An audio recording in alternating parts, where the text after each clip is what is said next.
শেরপুর শহরের চকপাঠক এলাকায় দাঁড়িয়ে থাকা এই ভবনটি জনস্বাস্থ্য প্রকৌশল অধিদপ্তরের পানি পরীক্ষাগার। নির্মাণ কাজ শেষে 2022 সালে উদ্বোধন হলেও এখনও চালু হচ্ছে না পরীক্ষাগারটি। ফলে লাখ লাখ টাকা ব্যয়ে স্থাপন করা ভবনটি কোনো কাজেই আসছে না। আর ভবনের ভেতরে পড়ে থাকা যন্ত্রপাতিগুলো এখন পড়ে আছে অযত্ন অবহেলায়।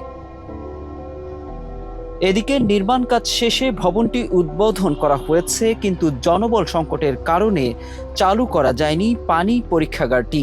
ফলে ব্যাহত হচ্ছে পানি পরীক্ষা এবং এই জেলার মানুষকে পানি পরীক্ষার জন্য যেতে হচ্ছে ময়মনসিংহে। স্থানীয়রা জানিয়েছেন, সরকারি ভবন ও পরীক্ষাগার প্রস্তুত থাকলেও শুধু জনবল সংকটের কারণে নিরাপদ পানির সেবা থেকে বঞ্চিত হচ্ছেন তারা। পাই না, এই অফিসটা 3 বছর ধরে বদ্ধ।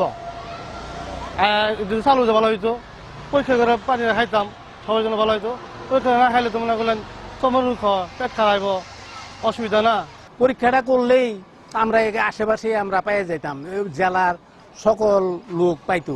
কেন হইতাছে না, এর কারণটা কি? এই আমরা আফসোস করি যে কেন হইতাছে না, এই জিনিসটা হইতাছে না কেন, আর চালু হইতেছে না কেন। এই মেশিনটা আমরা দেখি বহুদিন যাবৎ উদ্বোধন করছে। উদ্বোধন করার পরে আমরা দেখি পরীক্ষা করার জন্য আমরা এই পর্যন্ত দেখি না যে পরীক্ষা হইতেছে এবং করতেছে। পরীক্ষাগারটিতে আনা হয়েছে প্রয়োজনীয় সব যন্ত্রপাতি। এখানে chloride, manganese, pH, iron, arsenic সহ 10টি প্যারামিটার পরীক্ষা করার সুযোগ রয়েছে। তবে এটি চালু না হওয়ায় এখানকার বাসিন্দাদের নির্ভর করতে হচ্ছে ময়মনসিংহের উপর। তাই দ্রুত এই পরীক্ষাগারটি চালুর দাবি জানিয়েছেন তারা। এখানে যন্ত্রপাতিগুলো আছে, যন্ত্রপাতিগুলো সবগুলাই নিয়ে আসছে, কিন্তু আমি ওনাদেরকে বলছিলাম যে আপনারা এটা চালু করেন না কেন, আপনাদের সমস্যাটা কি? ওনারা বলছে এখানে 12 জন লোক লাগে, 12 জন লোক নিয়োগ দেওয়ার লাগে, লোকবলের সমস্যা লাগে আমরা এটা চালু করতে পারতেছি না। এলাকায় অনেক পানির আর্সেনিক আছে। যদি এই পানি উন্নয়ন বোর্ডের এই অফিসে পানিগুলো পরীক্ষা করত, তাহলে হয়তো আমাদের এলাকার সবার সুবিধা হইতো। এই পানির কারণে দেখা যায় অনেক সময় ময়মনসিংহ যাওয়ার লাগে, অনেক সময় অফিসে আসলে ময়মনসিংহ পাঠাই দেয়, এটার জন্য সবাই পরীক্ষা করতে পারে না। প্রয়োজনীয় যন্ত্রপাতি ও কেমিক্যাল আছে জানিয়ে জনবল সংকট কাটলেই দ্রুত পরীক্ষাগারটি চালু করা যাবে বলে জানান জেলা জনস্বাস্থ্য প্রকৌশল অধিদপ্তরের এই কর্মকর্তা।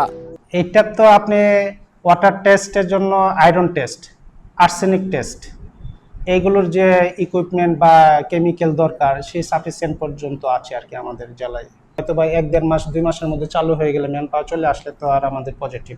হ্যাঁ, আর যদি লেট হয় তাহলে ম্যান পাওয়ার নিয়োগ দিতে সেটা আপনাদের নলেজে দিই।